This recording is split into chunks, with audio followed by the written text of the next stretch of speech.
जज साहब, मेरे क्लाइंट की बीबी पूरी तरह से इस भिखारी की हो चुकी है। इसके साथ भाग जाना चाहती है। मेरे क्लाइंट की बीबी को इस भिखारी के चंगुल से आजाद करो। मेरे क्लाइंट को इंसाफ दीजिए और इस भिखारी को फांसी। ऐसा कुछ नहीं होता है। वो महिला की मर्जी है कि वो किसके साथ रहना चाहती है, किसके साथ खुश है। अच्छा, कहाँ है तुम्हारे क्लाइंट की बीबी? कटघरे में पेश करो, जरा हम भी तो दर्शन करें। जज साहब, शक्ल से मासूम दिखने वाली वो महिला मेरे क्लाइंट की बीबी सन्नो है। चल बे, जल्दी इसके क्लाइंट की बीबी सन्नो को कटघरे में हाजिर कर। बीबी सन्नो, जल्दी कटघरे में हाजिर हो। क्यों बे, बीबी सन्नो क्यों बोला? खाली सन्नो नहीं बोल सकता था क्या? जज साहब, वो लड़की वाले हैं। हाँ ठीक है, थोड़ी देर इंतजार कर लेंगे। वो उनकी लौंडिया रात भर में बूढ़ी ना हो जाएगी। जज साहब, मुझे अफसोस है, शक्ल से शरीफ दिखने वाली ये औरत इस भिखारी के प्रेम जाल में फंस जाएगी। और हमको भी अफसोस हो रहा है जज साहब, ये सोचकर कि शक्ल से बेवकूफ दिखने वाला ये इंसान एक वकील है। ऑर्डर ऑर्डर ऑर्डर, शांत हो जाइए। जज साहब, ये आदमी अदालत के साथ भद्दा मजाक कर रहा है। मैं इस महिला से पूछना चाहता हूँ कि तुझे इस भिखारी में क्या पसंद आया जो तू इस पर मर मिटी? जज साहब, इश्क में पसंद का कोई मैटर ही नहीं होता। दिल आने की बात है। जिस पर दिल आ गया तो आ गया। जज साहब, जल्दी फैसला सुनाओ, घर पर वो लड़की वाले इंतजार। चुपचाप खड़ा रह, वरना तुझे और तेरी लड़की वालों को आजीवन कारावास की सजा दे दूंगा। जज साहब, शक्ल से मायूस दिखने वाले मेरे क्लाइंट को इंसाफ दिलाइए। तुम ये बताओ भिखारी दास, तुमने इस औरत को कैसे चंगुल में फंसाया? जज साहब, मैं एक दिन इसके घर के आगे सड़क पर कटोरा लेके भीख मांग रहा था। ये तेरा पैट्रिक धंधा है। आगे बोल, फिर क्या हुआ? ये घर से निकल कर आई और अचानक मेरे पे फिदा हो गई। जज साहब, शक्ल से भिखारी दिखने वाला ये इंसान फ्रॉड है। इसको कैसे पता चला कि ये इस पर फिदा हो गई? जज साहब, शक्ल से वकील दिखने वाला ये आदमी गधा है क्या? पूरी बात होती नहीं, बीच में बोल पड़ता है। ऑर्डर ऑर्डर ऑर्डर, शांत। तुम लोग बोलो, आगे क्या हुआ?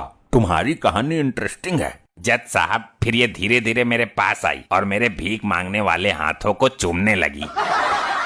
अदालत सन्नो से जानना चाहती है कि ऑलरेडी हस्बैंड होते हुए भी एक गैर भिखारी के हाथों को चूमते हुए लज्जा नहीं आई? प्यार अंधा होता है जज साहब। प्यार में पता ही नहीं चलता कि कौन शिकारी है और कौन भिखारी है। जज साहब, इस शातिर भिखारी ने इस औरत पर जादू टोना कर कर उसे अपने वश में कर लिया है। ये इसी की तरफदारी करती है दिन रात। जादू टोना नहीं, ये मेरे प्रति उसका प्यार बोल रहा है। जज साहब, आपने भी कभी किसी से प्यार किया होगा। आप ही समझाइए इन वकील साहब को। हाँ भाई, ये तो है, सच्चे प्यार में बड़ी ताकत होती है। ऑब्जेक्शन मिलॉर्ड, सॉरी मिलॉर्ड, ये गलत है। मेरे क्लाइंट की गृहस्थी उड़ जाएगी। मेरा क्लाइंट बिन बीबी के नहीं जी पाएगा। हाय मेरी सन्नो। अरे चुप हो जाओ यार, तुम्हारे लिए इतनी मेहनत कर रहे हैं हम, तुम बार बार पिपिया बजाए जा रहे हो। ये मिनट मिनट में रोता क्यों रहता है? मिलॉर्ड, ये इंसाफ की उम्मीद लिए कटघरे में खड़ा है। जल्दी इसके साथ अन्याय कीजिए। जज साहब, टाइम बहुत हो गया, लड़की वाले उठ के चले जाएंगे। जब तक अदालत किसी नतीजे पर नहीं पहुंचती है, कोई कहीं नहीं जाएगा। जज साहब, आप इनको अगली तारीख भी तो दे सकते हो। तू ही लड़की वालों को दूसरी तारीख दे दे। हम प्यार में तड़पती महिला का इंसाफ बीच में नहीं छोड़ सकते। जज साहब, आप इस महिला को मेरे साथ भेजिए। मेरा भी घर बस जाएगा और तुम्हारे उस लाल वर्दी वाले का भी। वो बहुत परेशान है घर जाने के लिए। शक्ल से आशिक नजर आने वाला ये भिखारी बहुत ही शातिर है। जज साहब, आप तो बुद्धिमान हो, बहुत ही तेज दिमागी हो, परम ज्ञानी हो। आप जैसे तेजस्वी पुरुष बहुत कम जन्म लेते हैं, तभी आज आप इतने बड़े ओहदे पर बैठे हो। हाँ, वो तो है हम में। मेरी घरवाली भी कहती है इस बात को। तो आप ही बताइए, प्यार को निभाना गुनाह है या फिर प्यार को बीच में ही छोड़ देना गुनाह है? प्यार किया है तो निभाना चाहिए, बीच में छोड़ देना गुनाह है। तो फिर सन्नो को मेरे साथ जाने का ऑर्डर दीजिए। अरे वकील, कुछ कर मेरे सन्नो। जज साहब, कटघरे में खड़े शक्ल से मायूस दिखने वाले इस महिला के पति को देखिए एक बार। शक्ल से मायूस दिखने वाला पति नहीं है ये, बल्कि शक्ल से मनहूस दिखने वाला पति है। मुझे इस मनहूस के साथ नहीं रहना है। बहुत अच्छे, शाबाश। मैं तुझे सदा खुश रखूंगा मेरी जान। दोनों तरफ के दलालों, दलालो नहीं, दलीलो होता है जज साहब। हाँ, दोनों तरफ की दलीलों को सुनने के बाद ये अदालत आदरणीय सन्नो जी को इस भिखारी दास के साथ रहने का हुक्म देती है। अरे नहीं नहीं नहीं, आई मेरे लोग आई भाग गई आज, मैं मर जाऊंगा। और अदालत इस आदमी को दफा 302 के तहत सजाए मौत देती है। ये आपने क्या कर दिया जज साहब? मुझे लगा शक्ल से जज दिखने वाला कुर्सी पर बैठा ये आदमी इंसाफ करेगा। मैं इस वकील को भी सजाए मौत देता हूँ। ये कैसा न्याय है जज साहब आपका? जज साहब अब मैं चला जाऊं, लड़की वाले आए हैं मुझे देखने। जा, मैं तुझे भी सजाए मौत देता हूँ। लेकर जाओ इन तीनों को और लटका दो फांसी पर। अरे भागो यहाँ से, लगता है जज साहब का दिमाग घूम गया है, वरना ये हमें भी फांसी दे देगा। भागो।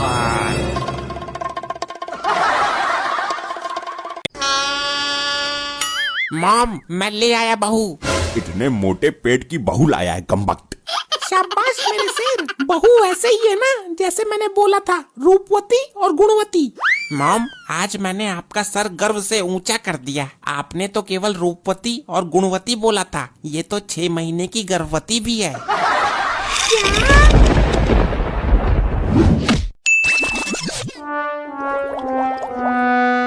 हमारा बाप नहीं सुधरा आज तक, वो तो खुद एक नंबर का शराबी है।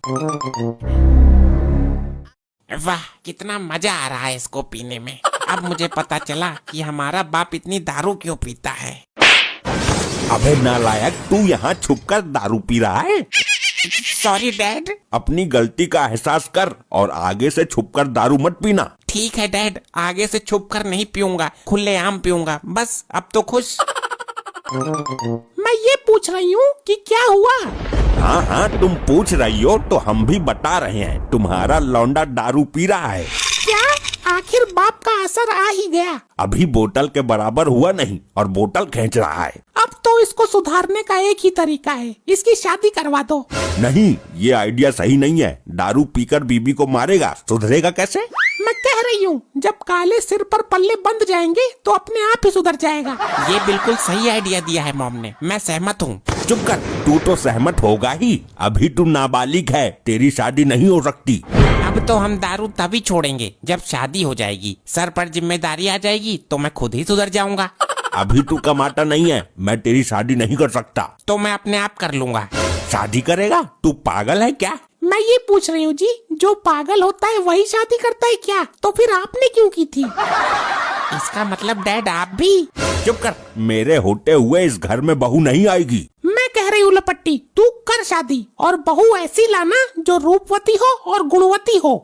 मैं ये कदापि नहीं होने दूंगा। ये नाबालिग है, मैं फंस जाऊंगा। मैं जा रहा हूँ शादी करने और शाम को घर में घरवाली के साथ ही घुसूंगा। अरे रुक रुक रुक, बोतल तो यहीं छोड़ जाता। अरे अंकल, आपकी बेटी किधर है? कौन है ये जमूरा जो डायरेक्ट हमारी बेटी के बारे में पूछ रहा है? कौन है बे तू? जानता भी है किसके घर में खड़ा है? इनकी कोई बेटी हो तो बुलाओ, ज्यादा टाइम नहीं है मेरे पास। तुझे इनकी बेटी से क्या काम है? मुझे आज ही शादी करनी है, इसीलिए मैं घर घर जाके अपने लिए लड़की देख रहा हूँ। लगता है सर इसका मानसिक संतुलन ठीक नहीं है। भगाओ इसको यहाँ से। अरे तुम अपनी लड़की को बुलाओ, मंगलसूत्र जेब में ही रख कर घूम रहा हूँ मैं। तू जानता भी है ये कौन है? इनकी बेटी के बारे में सोच समझ के बोल। अरे कोई भी हो, मुझे इनकी बेटी से शादी करनी ही है। अबे तू मरने के इरादे से आया है क्या? जान बचानी है तो जल्दी यहाँ से भाग जा। धमकी किसी और को देना, ऐसे आदमियों को मैं जेब में रखता हूँ। लड़की को बुलाओ तुरंत। बेटा तू पक्का मरेगा आज। तुझे नहीं मालूम कि तू किसकी लड़की के बारे में बोल रहा है? मैं एक मिशन पर निकला हूँ, मुझे आज ही शादी करनी है। तो शादी करने के लिए किसी के भी घर में घुस जाएगा क्या? अब मैंने ठान लिया है, अब मुझे दुल्हन इसी घर से लेकर जानी है। अबे ये कर्नल साहब हैं, शहर के सबसे खतरनाक आदमी। तुझे गोली मारने में जरा भी देर नहीं लगाएंगे। हमारी इज्जत के साथ खिलवाड़ करता है। कौन है ये इतना बदतमीज लड़का? पता नहीं साहब, कहाँ कहाँ से चले आते हैं धतूरा खाकर। तुम जाकर दरवाजे के बाहर खड़े हो जाओ, इसको भागने मत देना। एक का दिमाग चला जाता तो कोई दिक्कत नहीं, लेकिन दोनों का एक साथ चला गया। ये तो बड़ी विडंबना का विषय है। तुम्हारा दामाद अपने आप को दामाद मानने के लिए तैयार नहीं है और तुम्हारी बेटी खुद को तुम्हारी बेटी मानने को तैयार नहीं है। ये लोग ऐसा क्यों बोल रहे हैं?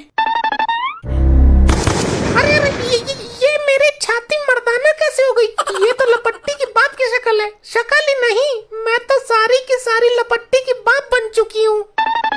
मेरी नजर में एक डॉक्टर है, एक ही इंजेक्शन में दोनों को ठीक कर देगा। बुला के ला डुग्गल, मेरी बेटी और दामाद को बचा ले। ये लपट्टी के बाप, मेरे को पैसा दे, मुझे ब्यूटी पार्लर जाना है और मांग में भरने के लिए सिंदूर भी लाना है। मेरे को तो अभी दाढ़ी बनवाने के लिए नाई की दुकान पर जाना है। तेरे को पैसे देने ही पड़ेंगे। मुझे अपने लिए एक अच्छी सी साड़ी खरीदनी है और पेटीकोट भी खरीदना है। मेरे को अभी दारू के ठेके पे जाना है, अपने यार दुग्गल के साथ पैक मारना है। अरे क्या बक रही हो? कम से कम अपने बाप की तो शर्म करो। मेरे को अभी 2 जोड़ी सूट सलवार भी लेने हैं और एक घाघरा भी लाना है। दुग्गल, तेरा वो डॉक्टर कब आएगा? समस्या बढ़ती जा रही है। बस आने ही वाला है, इंजेक्शन का टोपा लेने गया है। डैड, आप रक्षाबंधन पे मुझे पैसे मत देना, मुझे साड़ी चाहिए, ब्लाउज सहित। लेकिन तुम तो दामाद हो, साड़ी तो औरतें पहनती हैं। ससुर जी, ये मेरी बीबी है, आपकी लड़की है, इसको साड़ी देना तुम्हारा फर्ज है। दुग्गल, कुछ समझ आ रहा है तेरे? मेरे तो दिमाग का भट्ठा बैठने वाला है। हाँ दुग्गल, बोल कौन सा इंजेक्शन ठोकू तेरे पिछवाड़े में? ये पेशेंट हैं तेरे, तो इनका इलाज कर। बोलो भाई, क्या तकलीफ है आपको पिछवाड़े में? खुजली है या दर्द है? मैं भाई नहीं, भाभी हूँ तेरी। औरतों से बात करने की तमीज नहीं है तुझे? तू कहाँ से औरत है बे? मेरे से बात कर, मैं इसका आदमी हूँ। तू आदमी है? क्या दिक्कत है इन लोगों को? लल्ला डॉक्टर, दिक्कत का ही तो पता ना चल रहा, इसलिए तो तुझे बुलाया है। मैं आपको हैवी वाला इंजेक्शन देता हूँ, लेकिन प्रेगनेंसी में काम नहीं करता ये। मर्द भी कभी प्रेग्नेंट होते हैं क्या? तू मर्द है? मुझे चल रहा है 3रा महीना, मेरे से बात कर। शर्म लिहाज तो रही नहीं, डूब के मर जाओ दोनों। मेरे को लगता है दोनों का पीने के बाद सर टकरा गया और इसका दिमाग इसके अंदर चला गया और इसका दिमाग इसके अंदर घुस गया। ऐसे विचित्र मरीज तो कभी नहीं देखे। इन्होंने तो विधि का विधान ही पलट कर रख दिया। पिताजी, मुझे आपके साथ अपने मायके चलना है, मुझे इस आदमी के साथ नहीं रहना। हाँ ठीक है, चली जा, मुझे भी तेरी जैसी लुगाई के साथ नहीं रहना। डॉक्टर, ये कोई बीमारी है या दोनों ने आपस में जेंडर चेंज कर लिया? और लपट्टी, तू भी चले जाना अपनी माँ के साथ। इससे पहले मैं डॉक्टर की जगह खुद को डॉक्टरानी समझूं, निकल लेता हूँ। डॉक्टर, इलाज पूरा करके ही जाएगा तू? अगर इन दोनों के चक्कर में मैं पागल हो गया तो मेरा इलाज कौन करेगा? एक बार मैं कोशिश करके देखता हूँ, हो सकता है दोनों की याददाश्त फिर से ट्रांसफर हो जाए। इधर को आजा, साइड में को। देखो डार्लिंग, तुम मेरी पुरानी सेटिंग हो, तुम्हारे खड़ूस पति को कुछ नहीं पता। मुझे बताओ दिक्कत क्या है? क्या बोला तुक्कल? मेरी लुगाई तेरी पुरानी सेटिंग है? तेरी लुगाई नहीं, तू लुगाई के भी लुगाई होती है क्या? अरे मार दिया रे।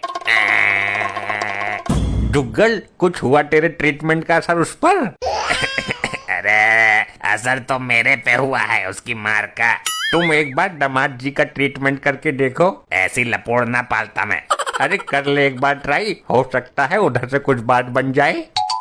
ये तेरी लुगाई है ना, किसी काम की ना है, इसको तलाक दे दे। इसका मेरे साथ भी चक्कर था। डुगलू डार्लिंग, तुम अपनी प्राइवेट बातें सबके सामने कैसे कर सकते हो?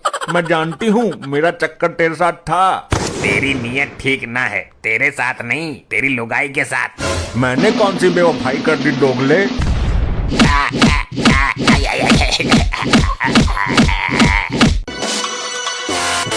ऐसे ही और मजेदार फनी वीडियोस देखने के लिए पीएम टोन्स को फेसबुक पर फॉलो करना बिल्कुल ही ना भूलिए।